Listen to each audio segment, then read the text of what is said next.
I enjoy coming to work every day knowing that clients are depending on me to guide them through whatever financial needs they have. Every client we have is different. And so it's really about finding out what's really the most important thing per client. With financial planning, everything is interconnected. So a comprehensive plan means that you're taking care of income needs now, income needs in the intermediate term, and income needs long term. We'll do an asset cycle portfolio. We'll do a risk-alize test. We'll do a life insurance audit or a life insurance review. And so when we build a deep relationship with our clients, then we can take a step back and then we can look at different options to help them specifically get to their goals. One of the things I feel our job is as advisors is to introduce strategies to clients that maybe they did not know that they were out there. But it's our idea, our job to come out and say, have you ever thought about this? And the planning it's not always about income, but a lot of it is also about the legacy. So the element of family is very important to us, and it's important to our clients.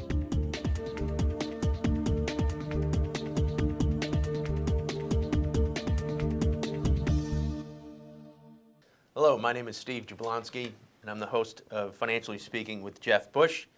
Today, as usual, we have another exciting topic, and what we're doing is we're piggybacking off our last month's show, which was Annuities 101.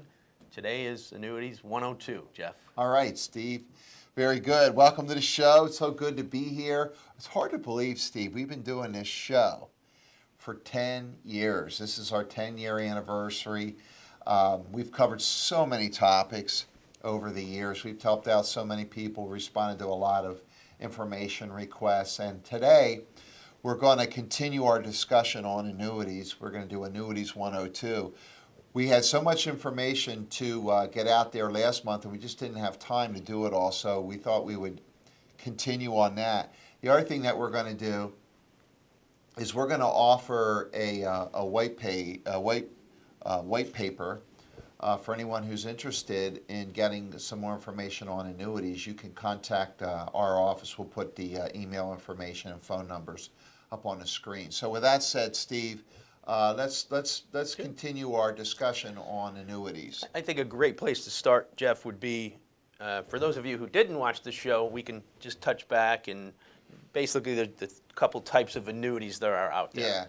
Yeah, so let's start with fixed annuities. So like we have a fixed rate annuity, and then we have index annuities, and we have variable annuities. So let's take a minute to talk about the three types of annuities. So if you have a fixed annuity, the interest rate is a fixed interest rate component. So, and these are getting more popular now with the interest rate environment being higher now than it has been for quite some time. So you can get like let's say, for example, you can get a 5-year multi-year guarantee annuity. So you purchase this annuity and you get a stated interest rate that's guaranteed for the next 5 years. Okay, so there's very little moving parts. The risk is very low. It's underwritten by the insurance company, and you're basically getting whatever the current interest rate environment will allow you to get. When we move over to index annuities, they're also a type of fixed annuity, but the performance of this annuity is tied to an underlying index. For example, the S&P 500 index.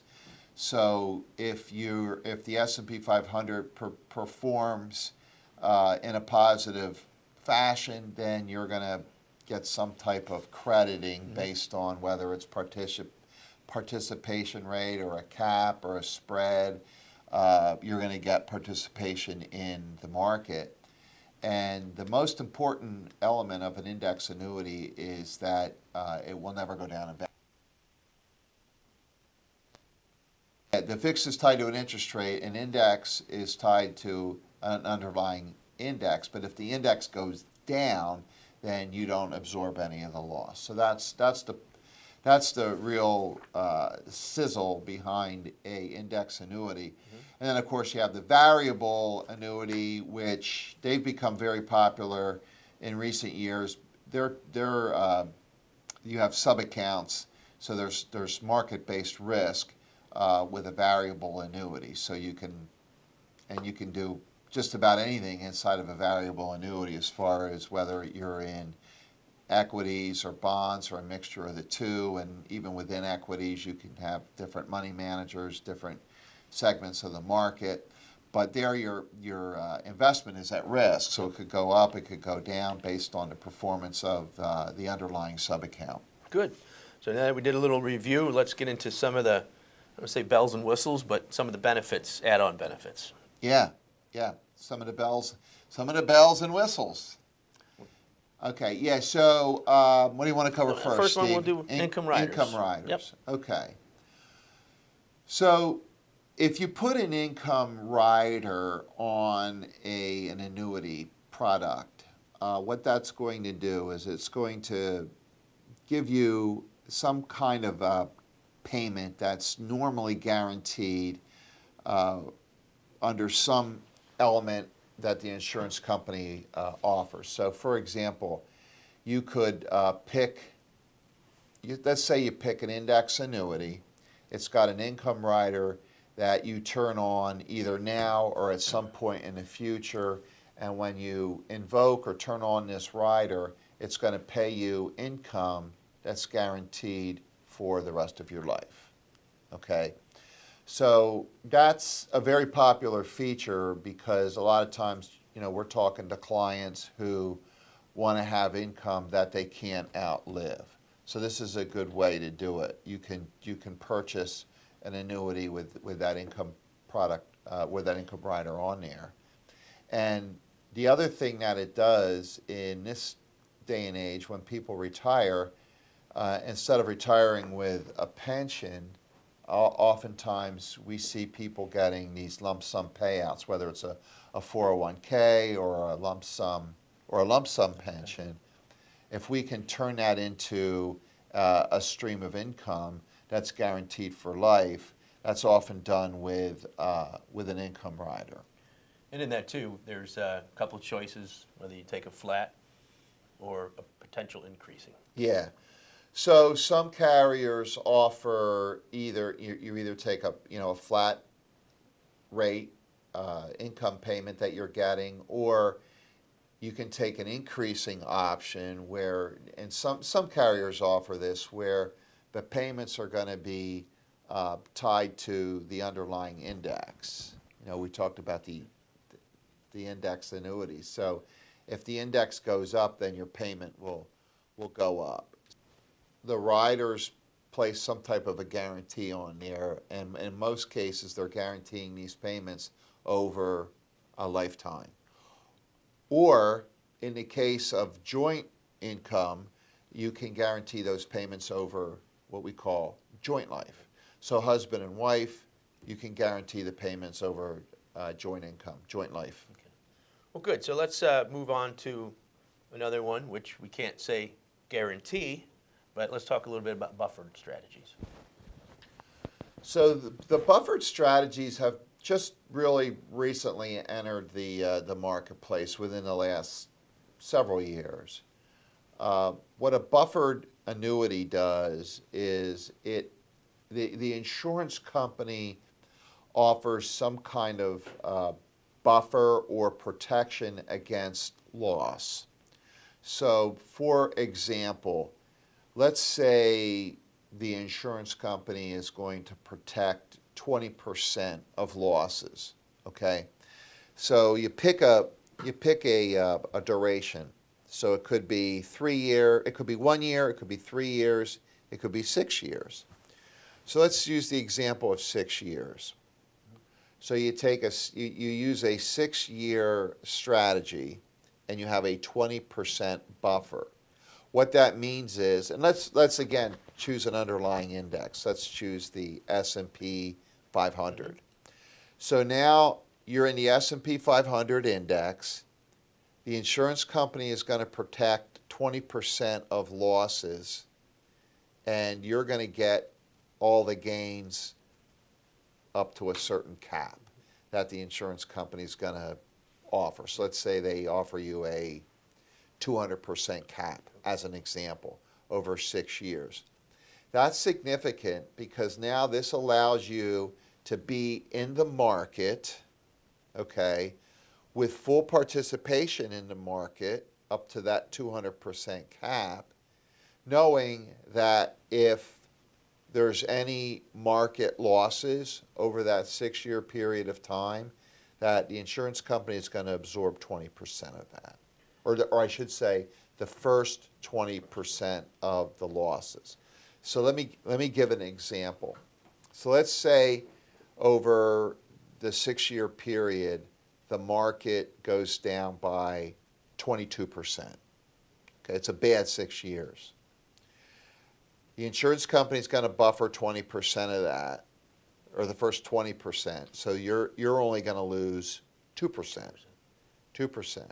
Okay, that's pretty significant because we have found when this data is back tested, there's very few, if any, periods of time where the market has gone down by that much, by 20% over that 6-year period of time. So you're really offering a significant amount of protection to the consumer, to the investor, in exchange for participation in the market. Jeff, let's now move on to a single premium immediate annuity, also known as a SPIA. SPIA. Yeah, so the SPIA, Steve, has become very popular in recent times because of the rise in interest rates. And the SPIA is really designed to give someone a stream of income in exchange for a premium payment. So let's say, for example, somebody comes into our office and they've just retired, and they've retired with a lump sum pension or a lump sum payout, and they want to take that and turn it into income that they're going to get for the rest of their life. Okay, now to have this discussion, we have to talk about the pros and the cons. Okay, so I'm going to start with one of the cons, and that is when you purchase a SPIA, you're giving up control of that asset.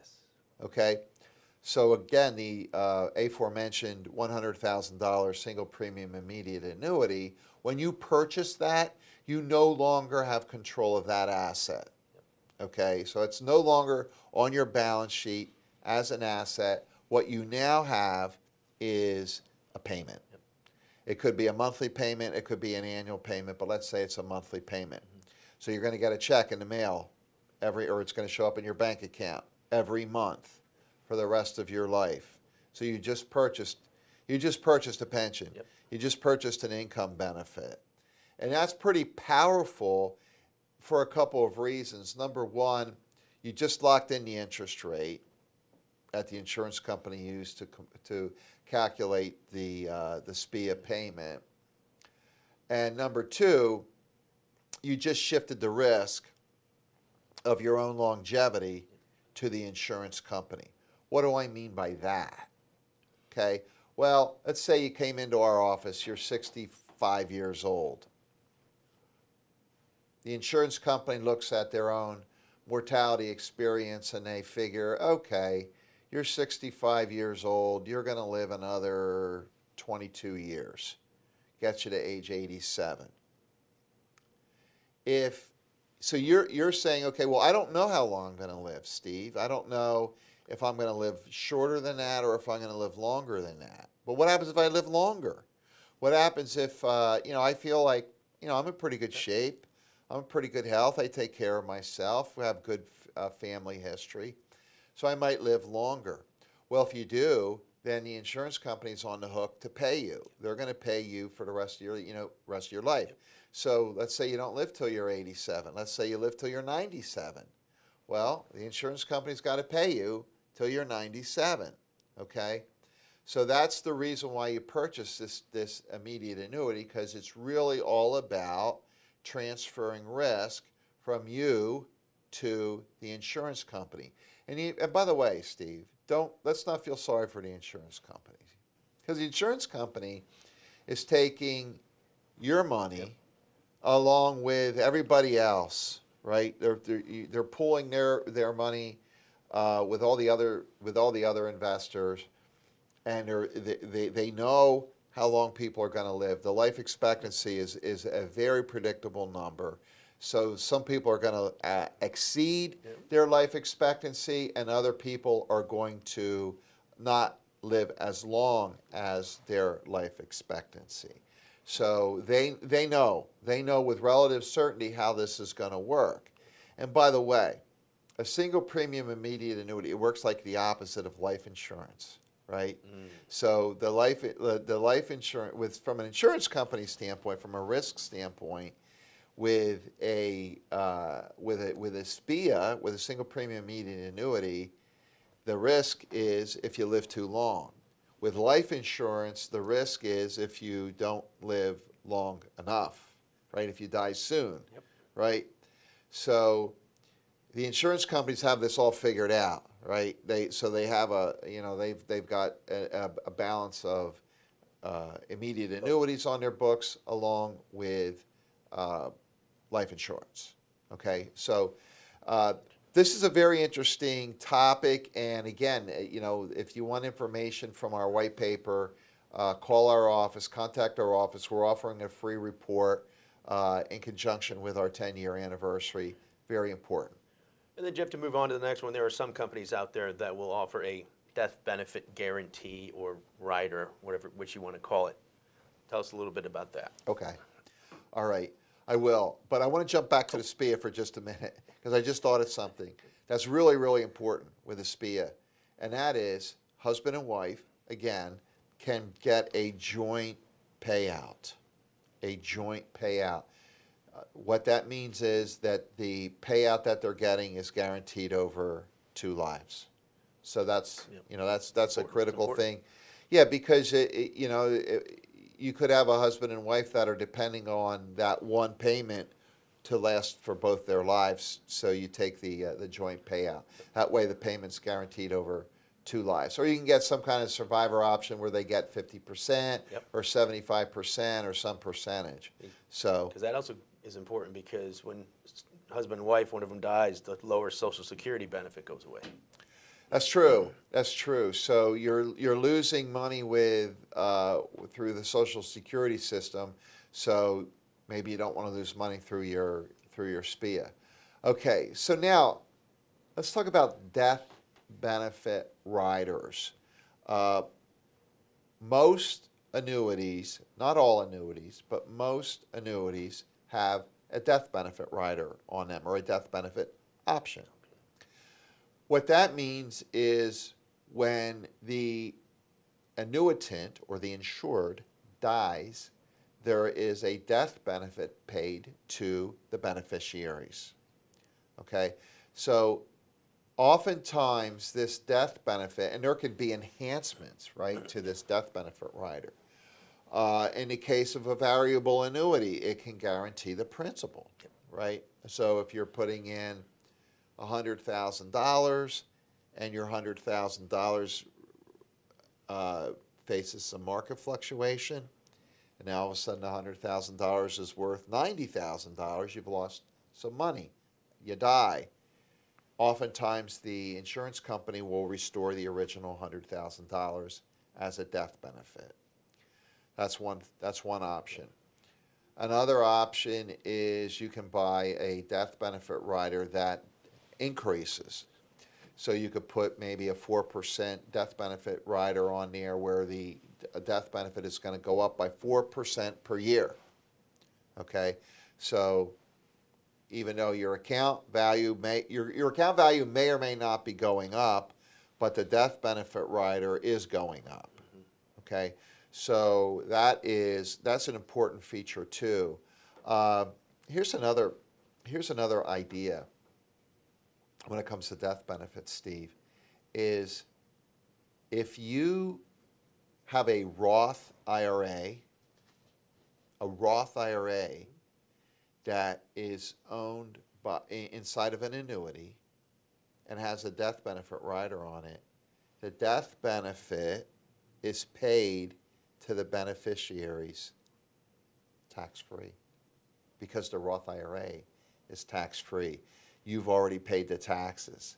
So it's a way to get money to your estate or your beneficiaries in a tax-favorable way. So with a tax-free death benefit.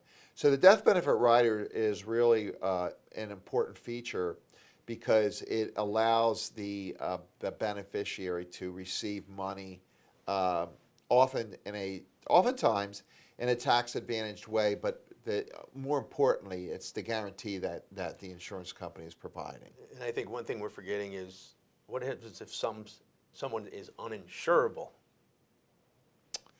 Yeah, so if somebody's uninsurable and they can't get life insurance for whatever reason, they have a health problem that says we can't get you life insurance. The annuity is oftentimes going to provide you with some benefits that you wouldn't otherwise have access to, whether it's some increasing option or whether it's just providing you with a guarantee. It's giving your family some level of protection that it wouldn't otherwise be able to get with traditional life insurance. So now that we've been through some of the bells and whistles, let's go to the next one. Is that when someone passes away, being an annuitant, what are the different ways that could be settled? Yeah, that is really can be a somewhat complicated question, and we do a lot of that. We meet with families and we talk about how they're going to claim their death benefit. So one way to do it is to take a lump sum. That's a simple way to do it. So you're the beneficiary of an annuity and you take a lump sum. Now, why would you not do that? Why would you not take a lump sum? One of the reasons why you would not take a lump sum is because there are tax implications with inheriting a death benefit. Remember that with an annuity, you're in a tax-deferred instrument. So while you own this annuity for years and years and years, let's say, you didn't pay taxes on any of the gains. Now you die, and there's a built-up tax obligation. Okay, so you just inherited this annuity, but you also inherited the tax liability that goes with it. So if you take the lump sum, you're going to have to pay taxes in the year that you take the lump sum. So another option is to take a settlement option. So if you take a settlement option, let's say you take the settlement option over 5 years. If you take a settlement option over 5 years, then you're going to pay the taxes, spread them out over 5 years. And given your tax situation, that may be a better option. And we always advise our clients to consult with their tax advisors before making these decisions, right? Because we know taxes and we understand taxes, but we're not tax experts. Like we're not expert in the tax code. We just understand how the taxes work inside these annuity contracts. So it's important to understand what the tax implications are when you claim a death benefit. The other thing that's important here is you have to understand what was the ownership of this annuity for the person that died. Was it an IRA? Was it a Roth IRA? Or was it a non-qualified account? Non-qualified meaning it's not an IRA. It's not qualified. If it's an IRA, all the money is going to be taxable. Okay, so so you have to figure out, well, how are you going to take that? Then again, consulting with your tax advisor, because if you're inheriting the IRA and you're a non-spouse, so let's say you inherit the IRA from mom or dad, okay? What has to happen? You have to, under the new rules, you have to take that IRA out over 10 years. So you can't keep it in that account and defer it forever like you used to. We used to be able to do a lifetime stretch, but we can't do that anymore. Now you have to take the payments out over a 10-year period of time. The account has to be emptied out at the end of 10 years because the tax liability has to be exhausted by the end of the 10th year. Okay? If you're a spouse, it's a different discussion, because with a spouse you can just do a spousal rollover, and this, let's say the husband dies, the husband's IRA becomes the wife's IRA, and you can continue taking distributions as if it was your own IRA account. So there's really a lot of different things to consider when you're inheriting an IRA and you're claiming a death benefit. So you have to consider the taxes, you have to consider the type of annuity that you're inheriting, and the IRA versus non-IRA. And this is a kind of miscellaneous, but if it's a non-qualified 1035 exchange, tell them a little bit about that.